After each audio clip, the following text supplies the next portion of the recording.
Unidade do casal. Unidade, compreendendo a unidade. É importante que consigamos visualizar o que a unidade do casal pode produzir em suas vidas e então seremos desafiados a preservá-la. Também entenderemos por que o diabo, o adversário de nossas almas, luta tanto contra ela.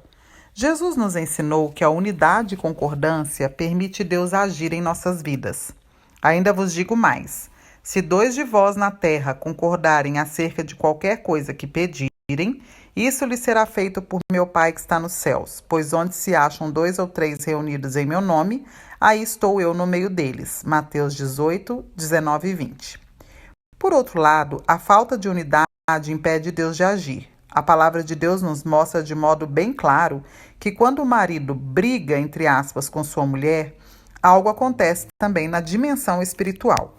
1 Pedro 3,7 diz: igualmente vós, maridos, vivei com elas com entendimento, dando honra à mulher como vaso mais frágil e como sendo elas herdeiras convosco da graça da vida, para que não sejam impedidas as vossas orações.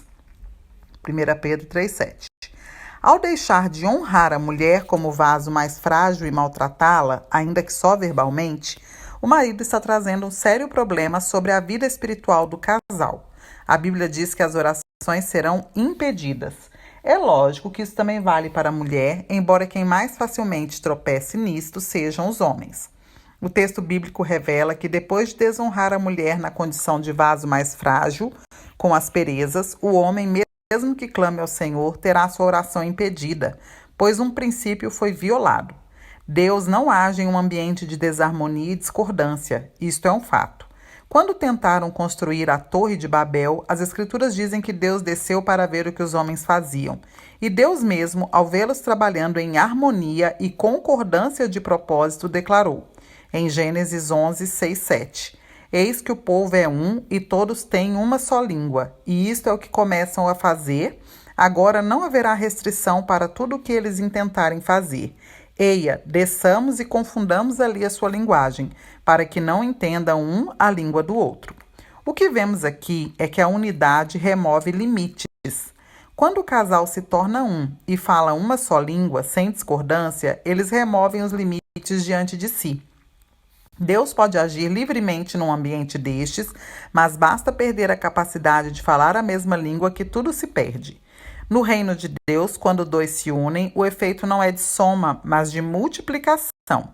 Moisés cantou acerca do exército de Israel. Um deles faria fugir a 1.000 de seus inimigos, mas 2 deles faria fugir 10.000. Deuteronômio 32:30. A unidade ainda traz consigo outras virtudes. Podemos ver isso numa das figuras bíblicas do tabernáculo. O propiciatório da Arca da Aliança figura este princípio. O Senhor disse que ali ele viria para falar com Moisés. O propiciatório, ou tampa da arca, era o lugar onde a glória e a presença divina se manifestava. E nas instruções para a confecção desta peça, vemos o simbolismo da unidade.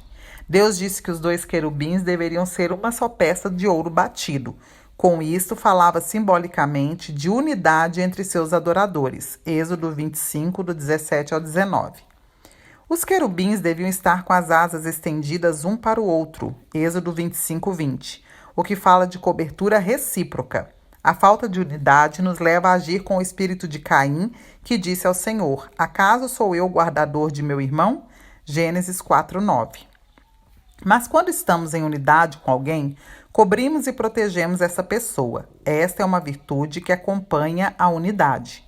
A outra é a transparência. Os querubins deveriam estar um de frente para o outro, Êxodo 25, 20. Isto fala alegoricamente de poder encarar outro adorador, olho no olho. Fala de não ter nada escondido, de não ter pendências. Ninguém consegue olhar espontaneamente no olho de outra pessoa quando as coisas não estão bem. Quando Jacó fala para sua família que as coisas já não estavam bem entre ele e Labão, seu sogro, a expressão que ele usa é: vejo que o semblante de vosso pai não é mais o mesmo para comigo. Gênesis 31, 5. Jesus disse que os olhos são a candeia do corpo. Eles refletem o que está dentro de nós. E a unidade é a capacidade de olhar olho no olho e estar bem. Particularmente, eu não posso concordar com casais que escondem coisas um do outro, seja no que diz respeito à sua vida passada, erros e pecados, ou presente, como nas questões financeiras, por exemplo. Acredito que a unidade verdadeira exige que haja remoção ou acerto de pendências. Provérbio 28:13. Às vezes fingimos um comportamento só para agradar ou não desagradar ao outro, o que diverge do ensino bíblico. Este teatro não produzirá unidade verdadeira. Temos que aprender a ser francos, como está escrito. Melhor é a repreensão franca do que o amor encoberto. Provérbios 27:5. Paulo censurou este tipo de comportamento dúbio quando escreveu aos Gálatas. Ele falou sobre como o apóstolo Pedro, em certa ocasião, agiu assim para ser diplomático e que essa atitude conseguiu atrair até mesmo o próprio Barnabé, companheiro de Paulo, e ele o censurou publicamente. Gálatas 2, 11 e 14. Contudo, quero ressaltar que ser franco não significa ser grosseiro, pois a Bíblia nos ensina a falar a verdade em amor. O conselho dado a Timóteo na hora de corrigir os que o opunham foi o de usar de mansidão, 2 Timóteo 2,25. A unidade manifesta a verdade, dolorosa às vezes de forma bem mansa. O princípio do acordo. A Bíblia nos ensina também que o acordo é indispensável num relacionamento. Como andarão dois juntos se não estiverem de acordo? Amós 3:3. A ausência de acordo é uma porta aberta para o diabo. Quando Paulo escreveu aos Efésios e falou sobre não dar lugar ao diabo, o fez dentro de um contexto que é o de pecados que acontecem nos relacionamentos. Efésios 4, 26 e 27 diz: Irai-vos e não pequeis, não se põe o sol sobre a vossa ira, nem deis lugar ao diabo. Tiago escreveu sobre o mesmo princípio. Ele disse: Pois onde há inveja e sentimento faccioso, aí há confusão e toda espécie de coisas ruins. Tiago 3,16. Já mencionamos anteriormente que o acordo é uma porta aberta para a ação de Deus, Mateus 18:19. Mas quando chegamos ao ponto de dissipá-lo de nosso relacionamento, estamos comprometendo não só a qualidade da satisfação na esfera emocional, mas também a esfera espiritual de nosso lar. Não é fácil ajustar-se satisfatoriamente na relação conjugal. As diferenças são muitas na formação de cada um, na personalidade, temperamento e acrescente a isso as diferenças entre homem e mulher. Contudo, quando aprendemos a ter como denominador comum o caráter e os ensinos de Cristo, então conseguimos o ajuste por meio de ceder, perdoar, recomeçar, etc. Mesmo um casal que parecia perfeitamente ajustado em seu período de namoro e noivado, descobrirá a necessidade de mais ajustes à medida que os anos de casamento vão passando. Não é uma tarefa tão fácil, mas não é impossível.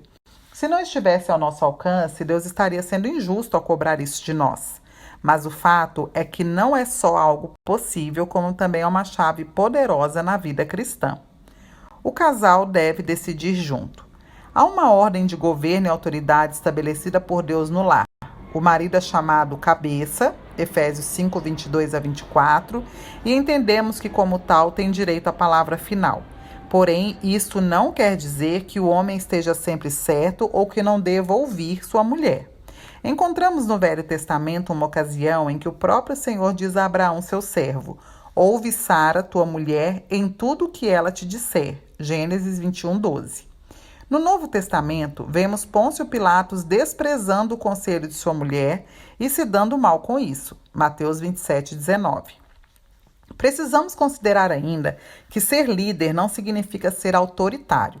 Quando o apóstolo Pedro escreveu aos presbíteros que compõem o governo da igreja local, disse em sua epístola que eles não deveriam ser dominadores do povo. 1 Pedro 5:3. Isto mostra que autoridade e autoritarismo são duas coisas distintas. Vejo muitos maridos dizerem que suas esposas têm que obedecê-los. Mas, ao dizer que as esposas devem ser submissas, Deus não estava instituindo o autoritarismo no lar. Vale ainda lembrar que Jesus declarou que aquele a quem muito foi dado, muito lhe será exigido. Lucas 12:48. Os homens precisam se lembrar de que, em matéria de responsabilidade do lar, terão que responder a Deus numa medida maior que as mulheres. Mas não é preciso que o homem carregue o peso dessa responsabilidade sozinho. É importante que o casal dialogue e tome decisões juntos. Desde que casamos, minha esposa e eu sabemos quem é o cabeça do lar, mas foram muitas raras as vezes em que tomei uma decisão por mim mesmo. Sempre conversamos e discutimos sobre nossas decisões. Às vezes já estamos de acordo no início da conversa e às vezes precisamos de muita conversa para amadurecer bem o que estamos discutindo. Mas sabemos a bênção de caminhar em acordo e cultivamos isso entre nós. Entendo que se a mulher é chamada de auxiliadora na Bíblia, é porque o homem precisa de sua ajuda, e a ajuda da mulher não está limitada às atividades domésticas. A Bíblia fala com essa figura que deve haver uma relação de companheirismo. Creio que, como auxiliadora, a mulher deve ajudar a tomar decisões. Este é um processo que exige ajuste.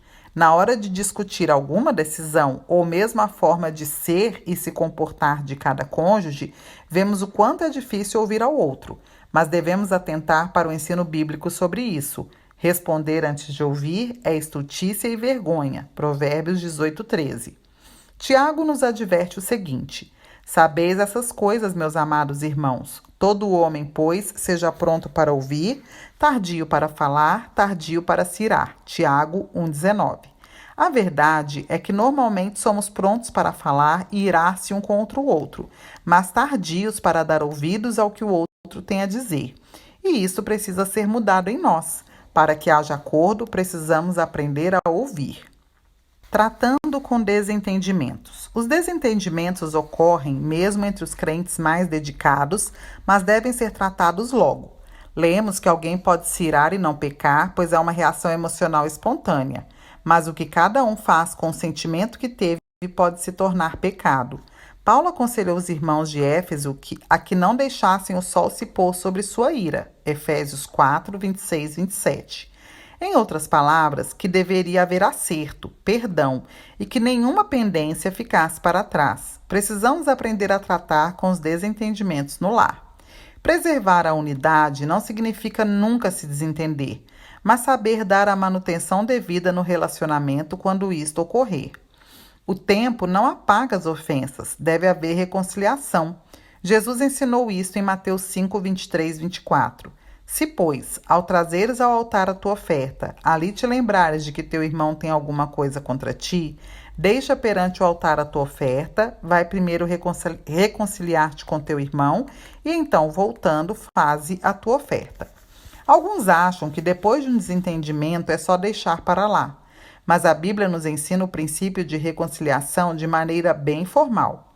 Deve haver pedido de desculpas, de perdão. Deve-se conversar sobre o que aconteceu, o que machucou o íntimo de cada um e por que machucou.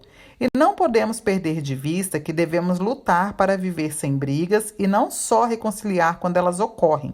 Efésios 4:31. Acredito ainda que atenção especial deve ser dada à forma de falar. Talvez esta seja uma das áreas que mais sensíveis sejam nos desentendimentos que surgem no relacionamento, uma vez que a comunicação no lar não é só o que um fala, mas também a forma que o outro entende. As conversas não devem ser exaltadas ou em tom de briga. E quando um dos cônjuges se perde numa explosão emocional, é importante notar que a Bíblia não nos ensina a jogar o mesmo jogo. O que lemos nas Escrituras é justamente o contrário. A resposta branda desvia o furor, mas a palavra dura suscita a ira. Provérbios 15:1. A vossa palavra seja sempre agradável, temperada com sal, para saberdes como deveis responder a cada um. Colossenses 4:6. Os maridos devem ter cuidado redobrado, pois por natureza são mais racionais do que emocionais e suas palavras tendem a ser mais duras e grosseiras, por isso a Bíblia nos adverte: maridos, amai as vossas esposas e não as trateis com aspereza. Colossenses 3:19. Igualmente, vós, maridos, vivei com elas com entendimento, dando honra à mulher como vaso mais frágil e como sendo elas herdeiras convosco da graça da vida, para que não sejam impedidas as vossas orações. 1 Pedro 3:7. Embora seja verdadeiro e aplicável aqui o ditado de que é melhor prevenir do que remediar, precisamos reconhecer que muitas vezes falhamos, permitindo desentendimentos que poderiam facilmente ser evitados. Neste caso, devemos aprender a consertar e tratar com essas situações. Mas não podemos esquecer também que, mesmo havendo perdão e reconciliação depois do erro, quando ele se repete, muito vai gerando desgaste e descrédito, e isso exige uma dimensão de restauração maior depois. As intrigas no lar roubam o prazer de outras conquistas, como escreveu Salomão, pela inspiração do Espírito Santo. Melhor é um prato de hortaliça onde há amor do que o boi cevado e com ele o ódio. Provérbios 15:17. Melhor é um bocado seco e tranquilidade do que a casa farta de carnes e contenda. Provérbios 17:1. Melhor é morar no canto do eirado do que junto com a mulher rixosa na mesma casa. Provérbios 21:9. Há casais que alcançaram tudo o que queriam financeiramente, mas não conseguem viver bem juntos. Eles, melhor do que ninguém, podem afirmar quão verdadeiras são essas declarações bíblicas. Não adianta ter outras realizações e deixar o relacionamento conjugal se perder. Precisamos aprender a cultivar a unidade em nosso relacionamento. E isso acontece quando aprendemos a lidar de forma simples e prática nas questões do dia a dia.